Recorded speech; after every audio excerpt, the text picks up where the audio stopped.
मीरा धार्मिक है, ਉਹਦਾ ਪਤੀ ਧਾਰਮਿਕ ਨਹੀਂ ਹੈ। त्रिलोचन धार्मिक है, ਉਹਦੀ ਪਤਨੀ ਧਾਰਮਿਕ ਨਹੀਂ ਹੈ। ਤੁਸੀਂ ਗੁਰੂ ਗ੍ਰੰਥ ਸਾਹਿਬ ਜੀ ਮਹਾਰਾਜ ਦੇ त्रिलोचन ਦੇ ਬੋਲ ਪੜ੍ਹ ਲਓ। ਉਹ ਅੰਮ੍ਰਿਤ ਵੇਲੇ ਉੱਠ ਕੇ ਪ੍ਰਭੂ ਦਾ ਭਜਨ ਕਰਦਾ ਹੈ। ਸਤਸੰਗੀ ਆ ਜਾਂਦੇ ਨੇ, ਉਹਦੇ ਕੋਲ ਬੈਠਦੇ ਨੇ ਤੇ ਅੰਮ੍ਰਿਤ ਵੇਲੇ ਉੱਠ ਕੇ ਹੀ ਉਹਦੀ ਪਤਨੀ ਸਤਸੰਗੀਆਂ ਨੂੰ, त्रिलोचन ਨੂੰ ਤੇ ਪ੍ਰਮਾਤਮਾ ਨੂੰ ਗਾਲਾਂ ਕੱਢਣੀ ਸ਼ੁਰੂ ਕਰਦੀ। शब्द है तनासई राग में, नारायण निंदस काहे भोली गवारी, ए गवार स्त्री। क्यों नारायण की निंदा करती, क्यों प्रभु सब कुछ उसे दा दिता है। ये तन मन, ये ज्ञान इंद्र, सब कुछ उसे दा है। ये सूरज की रोशनी, ये वगदी, ये पवन, ये धरती, सब कुछ उसे दी देना। नारायण निंदस काहे भोली गवारी, दुखरत सुखरत थारो कर्म रे। दुख सुख ते तेरे कर्मां दा फल है, तू जो बोया है वो खांदी है। ਉਹਦੇ ਚ ਨਾਰਾਇਣ ਕੀ ਕਰੇ? ਘਰ ਦੇ ਚ ਔਲਾਦ ਨਹੀਂ ਸੀ, ਦੁਖੀ ਸੀ। ਔਰ ਇਸੇ ਸ਼ਬਦ ਦੀਆਂ ਅਖੀਰਲੀਆਂ ਪੰਕਤੀਆਂ ਤੁਹਾਨੂੰ ਸਰਵਨ ਕਰਾਵਾਂ। ਪੂਰਬਲੋ ਕ੍ਰਿਤ ਕਰਮ ਨੈ ਮਿਟੇਰੀ ਘਰ ਗਹਿਣ, ਮੈਂ ਜੋ ਬੀਜ ਚੁੱਕਿਆ ਮੈਨੂੰ ਖਾਣਾ ਪਏਗਾ। ਆਪ ਬੀਜ ਆਪੇ ਹੀ ਖਾਏ। परमात्मा दे दरबार दे साडा फैसला किस ढंग नाल होंदा है? साडा रंग रूप देखिया जाता है? नहीं, परमात्मा दा अपना ही कोई रंग रूप नहीं है। अरूप है, अनूप है, चक्र चैन अर वर्ण जात अर बात न हिंजे। रूप रंग अर रेख बेख को कह न सकत कह।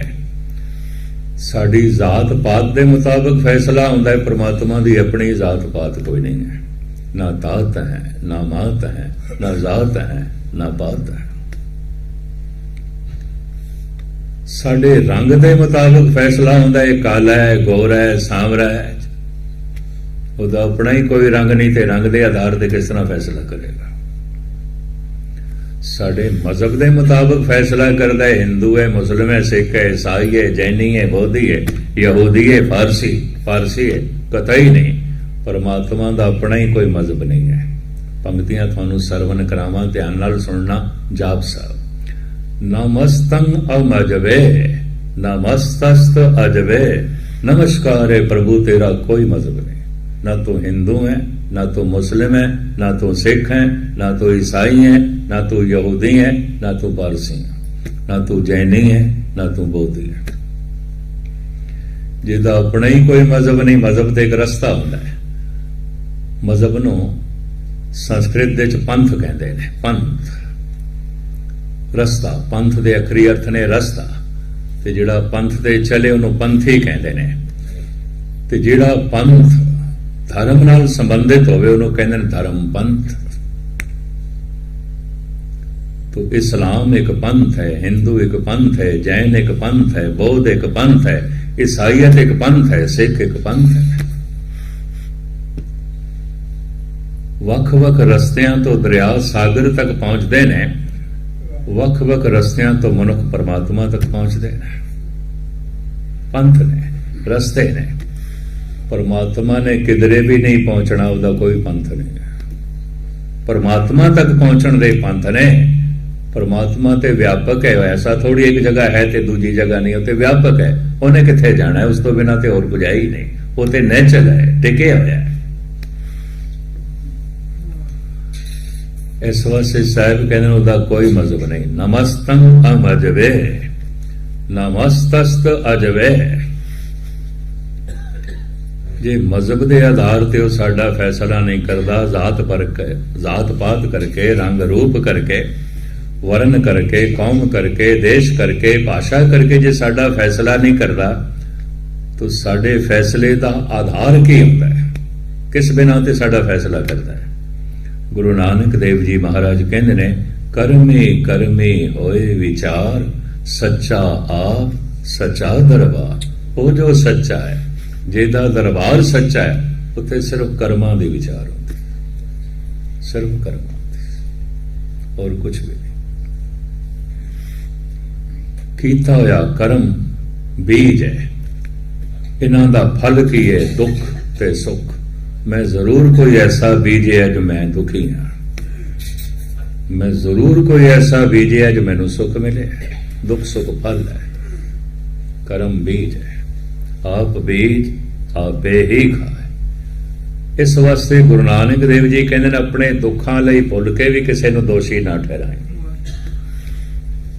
दद्दा दोष न देव काहूं दोष कर्मा अपने जो मैं किया सो मैं पाया, दोष न दीजे अवर जना। कर्म फिलासफी अलग एक मजमून है, लंबा चौड़ा कई दिन मंगता। इस वक्त उसनों मैं नहीं छेड़न लगा, मैं इतनी अर्ज करन लगा। परमात्मा दा नाम औषधि है, सारे रोगां दे काम आंदा। पर यह औषधि किसी मेडिकल स्टोर तो नहीं लभनी, किसी डॉक्टर तो नहीं लभनी। आप बनानी पैनी, आप ही खानी पैनी, आप जपना पैना। अपना हथी अपना आपे ही काज सवारी। अज तक मनुख दे शरीर दे चों रोगां नूं कढण वास्ते बड़े बड़े वैद राज आए, सियाणे आए, शरीर शास्त्री आए। मंत्रां दे उपचार तो बाद आयुर्वेद आचार्य आए, जड़ी बूटियां दे राही लोगों का इलाज करना। यह इलाज भी बड़ा स्लो स्पीड नाल चलता सी। आहिस्ता आहिस्ता मरीज ठीक होंदा सी और रोग भी जड़ों किसी हद तक कुछ कट्टे जाते सन। रोग आपदी ज्ञात लई अर्ज करा 3 तरह के होंदे ने। आहारक रोग, खाण पीण की बदपरहेजी तो कोई रोग हो गया, आहारक रोग। आयुर्वेद शास्त्रां दे जिहड़ा मेघ विनोद जड़ी बूटियां का शास्त्र है, धनंतर का लिखिया होया, उन्हें 2 लफ्ज बड़े उत्थे कीमती वरते ने। आहार चिकित्सा, आहार रोग, खाना पीना रोग है, खाना पीना औषधि है। खाना पीना जहर है, खाना पीना अमृत है।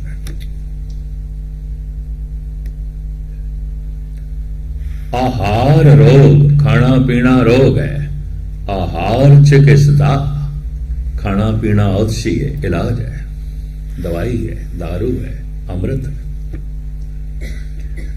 तुसी आखोगे आहार दे नाल खाने नाल इन्हें 2 शब्द क्यों जोड़ ले, 2 हालतां क्यों? आहार रोग, आहार चिकित्सा। गुरु नानक देव जी महाराज कहते बाबा होर खाना खुशी खुआर, जित खा दे तन पीड़िए मन में चले विकार, तन भी रोगी बने मन भी रोगी बने। होर दे की अर्थ करोगे? मैं निकम्मे चक्रां विच नहीं पैंदा। गुरबाणी ग्रामर अनुसार थोड़े सामने मैं अर्थ रखा, एवं जज्बाती ते जिहड़े अर्थ थानू सुनाए जाते नहीं ने। बाबा होर खाना खुशी खुआर, भुख ते है नहीं पर मैं खा रहा। हुण एक एक बुरकी रोग पैदा करेगी। हो भुख तो होर, मैनू भुख लगी है, मैं खा रहा, ये खाना सहज है। मैनू भुख नहीं लगी ते मैं खा रहा, ये खाना सहज नहीं है। ये भोजन की एक एक बुरकी रोग पैदा करेगी, लाजमी पैदा करेगी। मुहम्मद साहब दे समय ईरान चो एक हकीम जद्दा गया। 6 महीने तक जब कोई रोगी ना आया, वो बेचारा अपना साजो समान लैके खच्चर ते लद के वापस ईरान आन लगा। ते सोचा चलो मुहम्मद साहब नू सलाम करदा जावां। सलाम करके कहने लगा हजरत मैं जा रहा अपने वतन, इत्थे मेरा काम नहीं चलना। चलिया ही नहीं मेरा काम, कोई रोगी नहीं आया। मुहम्मद साहब कहने लगे ठीक है, तेनू जाना ही चाहिए, क्योंकि मैं अपनी उम्मत नू शिक्षा दी है, पूरी भुख ना लगी होवे ते रोटी खानी नहीं। एक बुरकी दी भुख रहिंदी होवे ते छोड़ देनी है, रोगी नहीं आएगा कोई, आहारक रोगी नहीं आएगा। ते तू इसे दा ही इलाज कर सकदा है, मानसिक रोग दा नहीं कर सकता।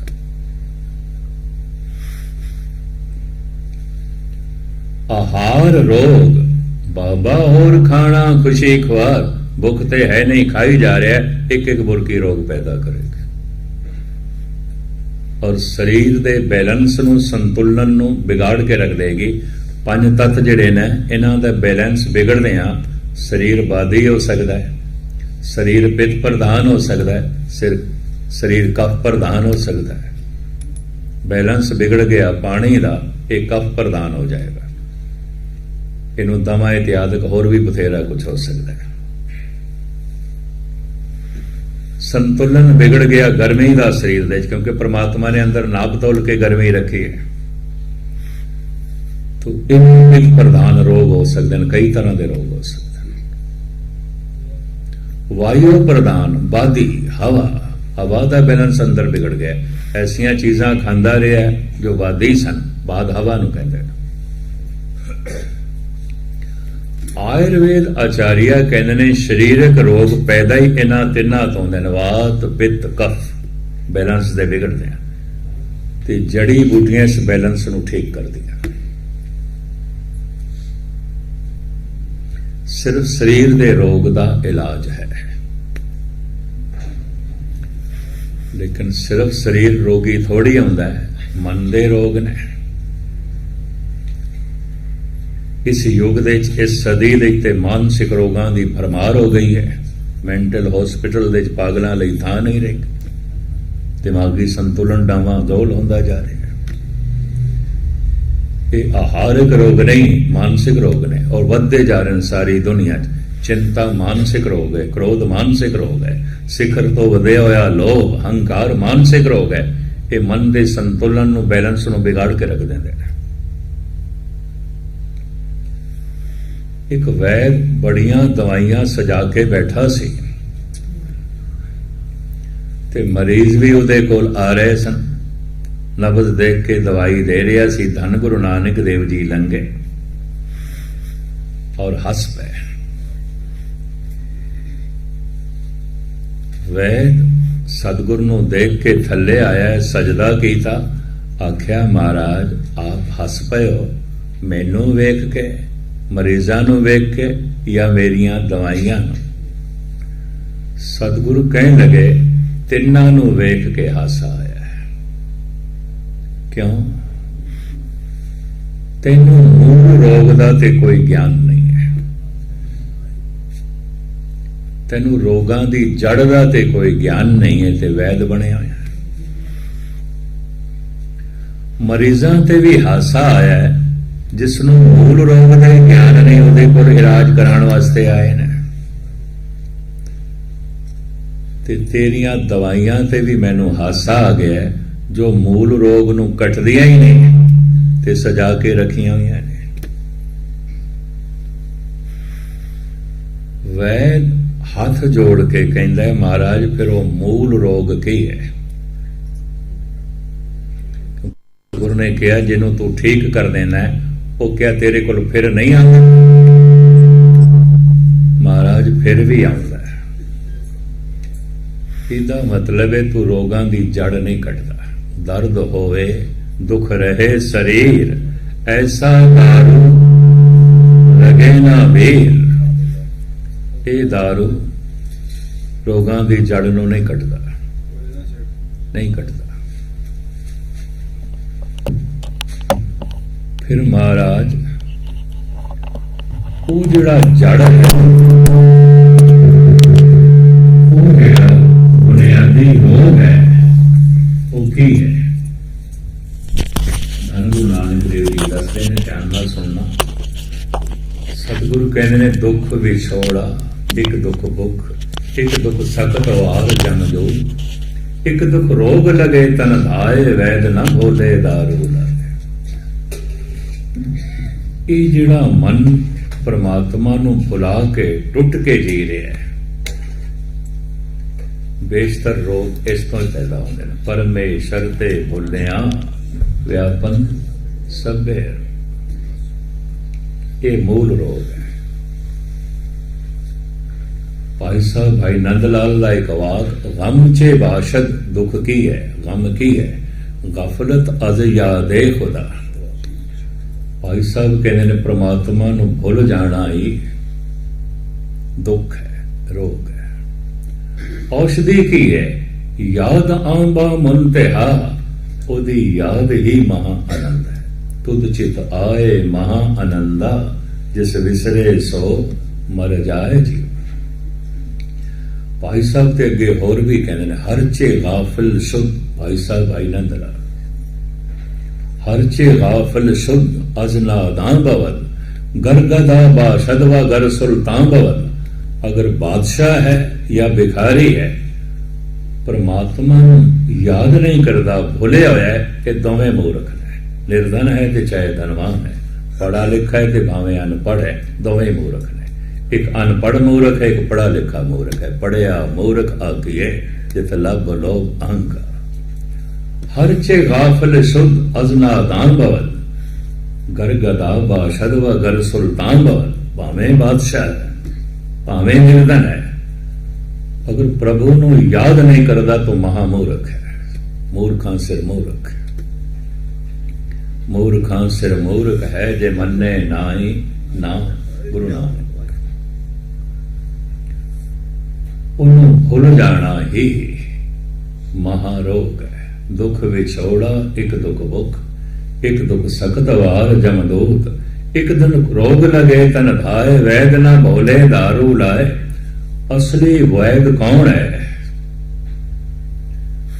ਨਾਮ ਜਪ ਜਪ ਕੇ ਜਿਨੇ ਆਪਣੇ ਤਨ ਤੇ ਮਨ ਚੋਂ ਸਾਰੇ ਰੋਗ ਕੱਢ ਲੈਣੇ। ਰੋਗ ਸੋਗ ਦੁੱਖ ਜਰਾ ਮਰਾ, ਹਰ ਜਨੇ ਨਹੀਂ ਨਿਕਟਾਨੀ। ਕੋਈ ਮਾਨਸਿਕ ਰੋਗ ਸੰਤ ਕੋਲ ਨਹੀਂ ਆਉਂਦਾ।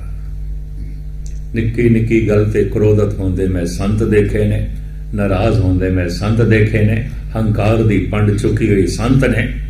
ਇਹ ਤੇ ਆਮ ਬੰਦਿਆਂ ਨਾਲੋਂ ਵੀ ਥੱਲੇ ਦੇ ਲੋਕ ਨੇ, ਪਰ ਮਨੁੱਖ ਨੂੰ ਸਮਝ ਨਹੀਂ ਹੈ। ਅਕਸਰ ਮੈਂ ਅਰਜ਼ ਕਰਦਾ ਹੁੰਦਾ, ਸੰਤ ਨੂੰ ਕੌਣ ਸਮਝੇਗਾ? ਇੱਕ ਬੱਚੇ ਨੂੰ ਕੀ ਪਤਾ ਜਵਾਨੀ ਕੀ ਹੁੰਦੀ ਹੈ? ਭਾਵੇਂ ਜਵਾਨ ਉਸਦੇ ਸਾਹਮਣੇ ਨੇ, ਭਾਵੇਂ ਪਿਓ ਦਾ ਜਵਾਨ ਹੋਵੇ, ਭਾਵੇਂ ਭਰਾ ਉਸਦਾ ਜਵਾਨ ਹੋਵੇ, ਪਰ ਇੱਕ ਮਾਸੂਮ ਬੱਚੇ ਨੂੰ ਕੀ ਪਤਾ ਜਵਾਨੀ ਕੀ ਹੁੰਦੀ ਹੈ? ਜਵਾਨ ਹੋ ਕੇ ਹੀ ਪਤਾ ਚੱਲਦਾ ਹੈ ਜਵਾਨੀ ਕੀ ਹੈ, ਜਵਾਨ ਦੀ ਉਮੰਗ ਕੀ ਹੈ, ਤਰੰਗ ਕੀ ਹੈ, ਵਾਸ਼ਨਾ ਕੀ। ਇੱਕ ਬੱਚੇ ਨੂੰ ਕੀ ਪਤਾ? ਜਵਾਨ ਹੋ ਕੇ ਪਤਾ ਚੱਲਦਾ ਹੈ ਜਵਾਨੀ ਕੀ ਹੈ। ਤੇ ਇੱਕ ਜਵਾਨ ਨੂੰ ਕੀ ਪਤਾ ਬੁਢੇਪਾ ਕੀ ਹੁੰਦਾ ਹੈ? ਭਾਵੇਂ ਬੁੱਢਾ ਉਸਦਾ ਪਿਓ ਹੋਵੇ, ਦਾਦਾ ਹੋਵੇ, ਬੁੱਢੇ ਉਹਦੇ ਸਾਹਮਣੇ ਹੋਣ, ਜਵਾਨ ਨੂੰ ਕੋਈ ਨਹੀਂ ਪਤਾ ਬੁਢੇਪਾ ਕੀ ਹੁੰਦਾ। ਬੁੱਢੇ ਹੋ ਕੇ ਹੀ ਪਤਾ ਚੱਲਦਾ ਹੈ ਬੁਢੇਪਾ ਕੀ ਹੈ। ਬੁਢੇਪੇ ਦੀ ਮਜਬੂਰੀ ਕੀ ਹੈ, ਬੁਢੇਪੇ ਦੀ ਮਹਾਨਤਾ ਕੀ ਹੈ, ਬੁਢੇਪੇ ਦਾ ਗਿਆਨ ਤੇ ਸਮਝ ਕੀ ਹੈ, ਬੁਢੇਪੇ ਦੀ ਮੂੜਤਾ ਕੀ ਹੈ, ਇੱਕ ਜਵਾਨ ਨੂੰ ਕੀ ਪਤਾ।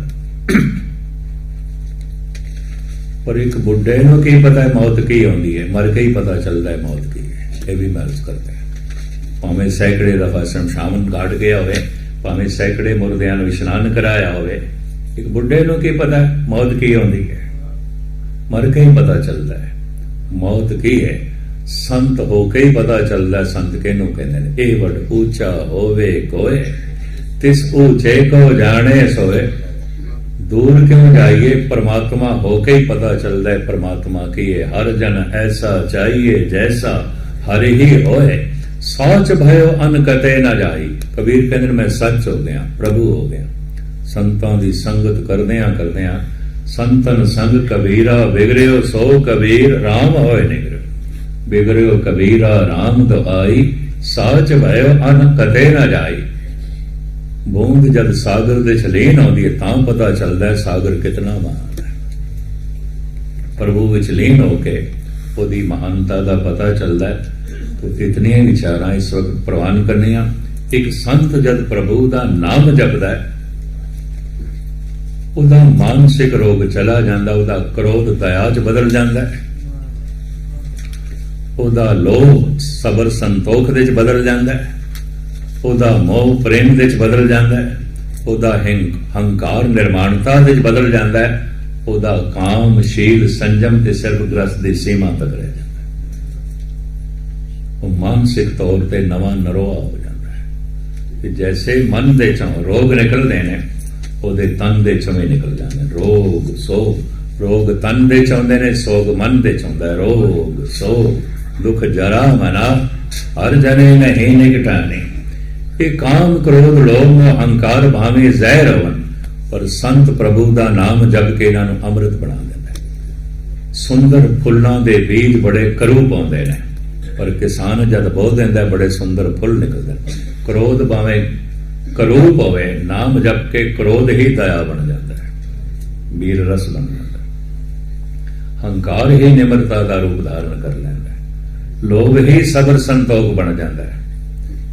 ਇਸ ਨੂੰ ਡਾਕਟਰ ਮੁਹੰਮਦ ਇਕਬਾਲ ਕਹਿੰਦਾ ਹੈ, ਜੋ ਜ਼ਹਿਰੇ ਹਲਾ ਹਲ ਹੈ ਵਹੀ ਅੰਮ੍ਰਿਤ ਹੈ ਨਾਦਾਂ, ਮਾਲੂਮ ਨਹੀਂ ਤੁਝਕੋ ਅੰਦਾਜ਼ ਹੈ ਪੀਣੇ ਕੇ। ਇੱਥੇ ਪੀਣ ਦਾ ਢੰਗ ਹੈ, ਜੇ ਤੈਨੂੰ ਆ ਜਾਏ ਤਾਂ ਜ਼ਹਿਰ ਅੰਮ੍ਰਿਤ ਹੈ, ਤੇ ਜੇ ਪੀਣ ਦਾ ਢੰਗ ਨਹੀਂ ਆਇਆ ਤਾਂ ਅੰਮ੍ਰਿਤ ਵੀ ਜ਼ਹਿਰ ਹੈ। ਜੀਣ ਦਾ ਢੰਗ ਆਇਆ ਤਾਂ ਜ਼ਿੰਦਗੀ ਅੰਮ੍ਰਿਤ ਹੈ, ਜੇ ਜੀਣ ਦਾ ਢੰਗ ਨਹੀਂ ਆਇਆ ਤਾਂ ਜ਼ਿੰਦਗੀ ਵੀ ਜ਼ਹਿਰ ਹੈ। ਵਰਤਨ ਦਾ ਢੰਗ ਆ ਗਿਆ ਤਾਂ ਪਦਾਰਥ ਅੰਮ੍ਰਿਤ ਨੇ, ਵਰਤਨ ਦਾ ਢੰਗ ਨਹੀਂ ਆਇਆ ਤਾਂ ਸਾਰੇ ਪਦਾਰਥ ਜ਼ਹਿਰ ਨੇ। ਰਹਿਣ ਦਾ ਤੈਨੂੰ ਢੰਗ ਆ ਗਿਆ ਤਾਂ ਪਰਿਵਾਰ ਵੀ ਅੰਮ੍ਰਿਤ ਹੈ, ਤੇ ਜੇ ਪਰਿਵਾਰ ਦੇ ਤੈਨੂੰ ਰਹਿਣ ਦਾ ਢੰਗ ਨਹੀਂ ਆਇਆ ਤਾਂ ਪਰਿਵਾਰ ਵੀ ਸਾਰਾ ਜ਼ਹਿਰ ਹੈ। ਜੋ ਜ਼ਹਿਰੇ ਹਲਾ ਹਲ ਹੈ वही अमृत है नादां, मालूम नहीं तुझको अंदाज है पीने के। श्लोक फिर आपनु सरवण करावां ते समाप्ति। दसन बिहोन भयंगंग मंत्रन गारड़ी निवारण। जैसे गारड़ी मंत्र दा जप करके सिद्ध करके सपेरा सप नूं दंदां तो बिना कर देंदा, सप दी जहर ला देंदा। ब्याह दो पाड़न संतन नानक लबद करने। विरले कोई संत जन ने जो प्रभु दा नाम जप जप के जीवन विचों सारी जहर कढ़ देंदे ते जीवन नूं नवां नरोआ जो है बना देंदे ने। इतनी विचारां प्रवान करनियां। इतवार नूं अंदाजन 12 वजे फिर दास आपदे चरण परसेगा। एक हाजरी इतवार दी हुण दास ने 8 बजे 10 मिनट तक नानकसर गुरुद्वारे विच हाजरी भरनी है। उत्थे एक लड़ीवार विचार चल रही है। श्लोक मरदाना जो मरदाने के प्रति उच्चारण किया है धन गुरु नानक देव जी ने एक शब्द उहदी विचार कोई संगतां दी मन ते दास ने आरंभ की। जिन्हां नूं समा होवे पहुंच सकदे ने। भुल चुक दी क्षमा। वाहिगुरू जी का खालसा।